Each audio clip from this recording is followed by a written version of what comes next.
part of the FCT, even though a committee came out to be telling us some stories that we don't want to hear, that they are on top of the situation during the festive period, there weren't any this and that. This is what they do, that things continue to worry people. So I think the whole thing is the president should restructure the entire security architecture for efficiency, because some of the security agents and personnel have overstayed in certain areas, and some who don't have the wherewithal to fight the battle that they're not supposed to be. So those are trained with taxpayers' money that are better equipped, experienced, exposed, and have the technicality should be posted to such areas. That is why all the apparatus of the security, including the police, have what you call special forces. They are trained for that. Some are trained abroad. So this is the time to put them into better use. Indeed, comrade. Of course, we may not really want to make a storm in a teacup over, the drone, attacks that claim the lives of innocent Nigerians. I mean, it's really an unfortunate situation. However, I actually saw a story on, one of the national dailies this morning.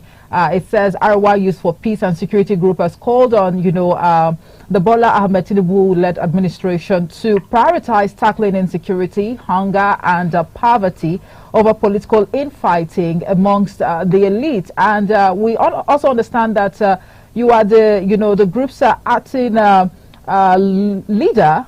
And, that brings me to the next question.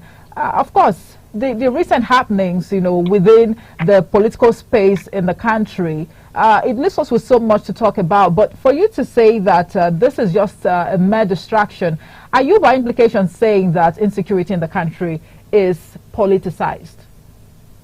Yes, insecurity in the country is politicized for the fact that some of the actions that are supposed to be taken, you only hear them on pages of paper, on radio, television, which do not to be. If you are not playing politics with security, why for every action you take onslaught against bandits, insurgents, things that naturally they are there in the Constitution of the Federal Republic, that the citizens and properties must be protected. But for them to play politics, that yes, our administration, I can give you an example of the Minister of State of Defense. Just because of politics, he discredited the immediate past Buhari administration for not achieving anything on security, which we Nigerians know is not true. No, but from your own perspective, would you say the previous administration...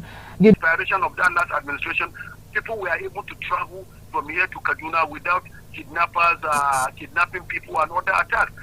Just on Sunday, on the 7th, you can see the resurgence of the kidnapping. About 30 people were kidnapped in a village called Katari along Kaduna Road.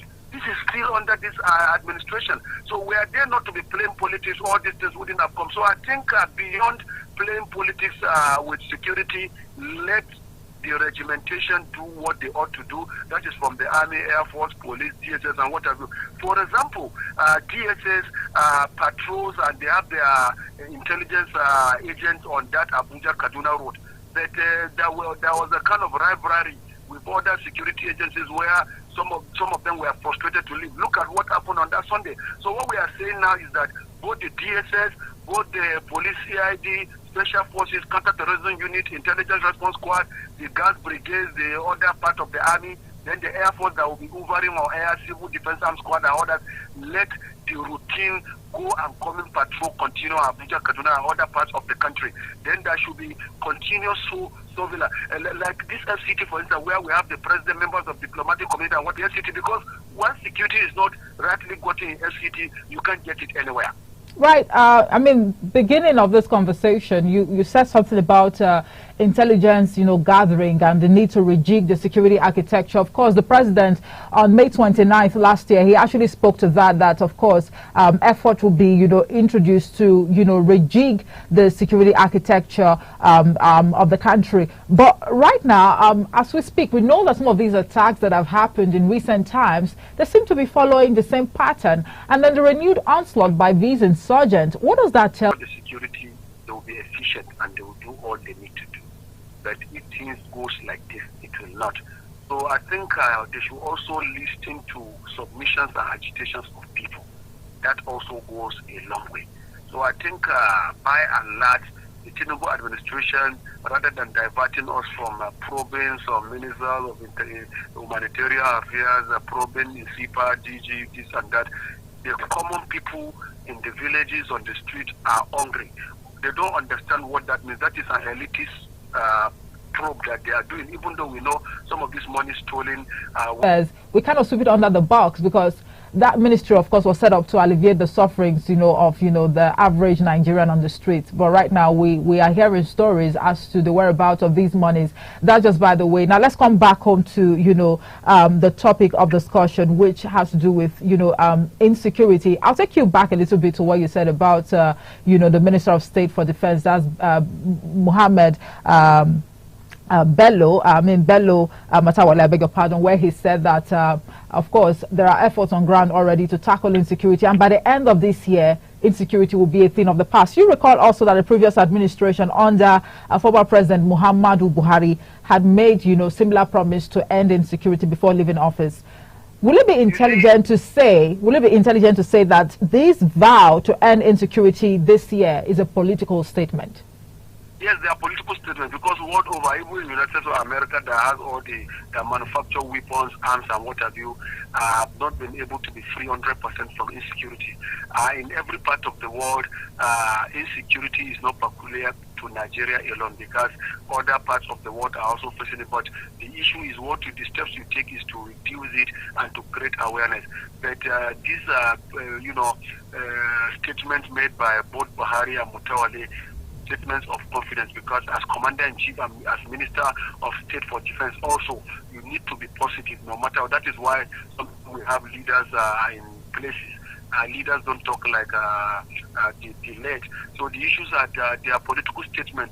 Even while their political statement, I think is also expected, even if the situation is getting worse, to impose and repose confidence in the minds of the led. So I think this is from that angle that they are trying to do that. So the issues are beyond just giving those assurances. They need to, at inception, also, call for files. Where have you stopped on fight against insurgency? Where have you stopped on armed banditry? Make visitations to even some of the places that our troops combined are fighting these insurgents and bandits and what have you. You can hardly see Mr. President visiting the battle. The late president of Chad died in battlefield, Idris Deby. There were president. I'm not saying that Tinubu must go to battlefield, but as Commander-in-Chief, there are certain steps you have to also take.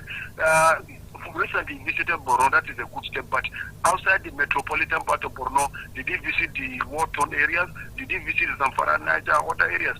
So if you must be elected to come and represent people, you should also be able to sacrifice. Murtala Mohammed that was killed in 1976, he was killed without any escort. That is the the president we want in this country. But we have this is a civilian dispensation, comrade. It's a civilian administration. Idris Deby transformed from military to civilian, even though he's a retired general in Chad. Did Buhari, as a retired general, was he able to visit any of these armed bandit riding areas? So leadership should be all about sacrifice. You can be a civilian and still take certain steps. If today Mutawale go and stay in Zamfara for 3 months, the armed banditry will reduce. If Badaru, as Minister of Defense, goes to Niger and stay, the armed banditry will reduce. If a Chief of Army Staff Lagbaja relocates to Borno, it will reduce to minimal level the insurgency. So also his counterparts in Navy, Air Force, Inspector General of Police, and what have you. Everybody is stationed in the FCT, enjoying air condition and what have you. And some of this delegation of authority you give to either the GOC, Flag Officer, Commanding Air Officer, Commanding AIG, Commissioner of Police, Commandant Civil Defense, Commandant of Immigration, and what have you, they do it faster when they are seeing the overall. Comrade, Nigeria is full of eye service. Comrade, let me jump in real quick. I mean, no pun intended. But if you think that in a situation whereby the IG relocates to Borno State, then insecurity would reduce, I mean, to the barest minimum, what would you say about the FCT? At the moment, this is the nation's, capital, and the DGDSS will remain in FCT to monitor it. Yes, the DGDSS. FCT, there are higher echelons of security agencies, or is Controller General of Immigration not a security agent? Is Controller General of Custom not a security agent? Other ones not security. NIADG is a security agent. So once they divide, how many service chiefs do you have? You have 4. Chief of Defense Staff can take one part, Army Staff another part, Naval Staff another part, Air Staff another part, IG another part, DG. TSS another part, DGNIA another part. In fact, including the National Security Advisor who coordinates the new Ribado, will also be given a responsibility of certain geopolitical zones. Comrade. Why do we have DIGs according to geopolitical zones? Are they responding to why they are given those responsibilities when there is failure of insecurity? For example, in the police, there is a DIG that is chosen to take charge of Southeast. There is a DIG for Southwest, DIG for Southeast, for the South-South, DIG for Northwest, North Central, and Northeast. Are they responding to people's help? So same thing also goes to the Land Army, Navy, and Air Force. Well, Comrade, I'm sorry, but I have to ask you this question. No pun intended. You are, an expert, security expert, and they say security should be everyone's business. It's okay for you to say that these security operatives, they should be on their toes. What role should security expert also play? We've been playing roles. Day and night, I don't sleep. Do you know that sometimes I get 1, 2, 3 voluntary? Nobody fuels my car. Nobody gives me communication. What have you? Within the FCT where I research, sometimes I will move just like that, go to Wuse to go even to Lugbe and what have you. I just want to prognose and know what is happening. Sometimes there are people that get stranded or attacked. I will even be the one to call either DPO Federal Secretariat, DPO Mabushi, DPO Utako, DPO Apozon A, DPO Apo Resettlement, Gariki, or even rapid response of the command or even the DC and what have you. In fact, they can bear me witness when including even the CP monitoring team, all of them. In fact, some of them even get tired of my calls. In fact, there was a DPO I called 1 a.m. that DPO Secretariat asked, and I once called 1 a.m. when somebody, the person is also a security analyst, guess of, it was, his vehicle got spoiled around Wuse Market Bridge, and that place is very dangerous. The DPO, CSP Hassan, had to send his patrol vehicle. Then also DPO Utaku has been assisting very well, the Edo-born former Interpol officer of police that is now there. Then also other ones, including, if you ask Ministerial Task Force, they can tell you how many times that I report case of one child and they go and apprehend, or sometimes when I see something that's unusual. So I've been playing my role. So, yes. All right, Comrade, thank you so much. Indeed, you should be commended for your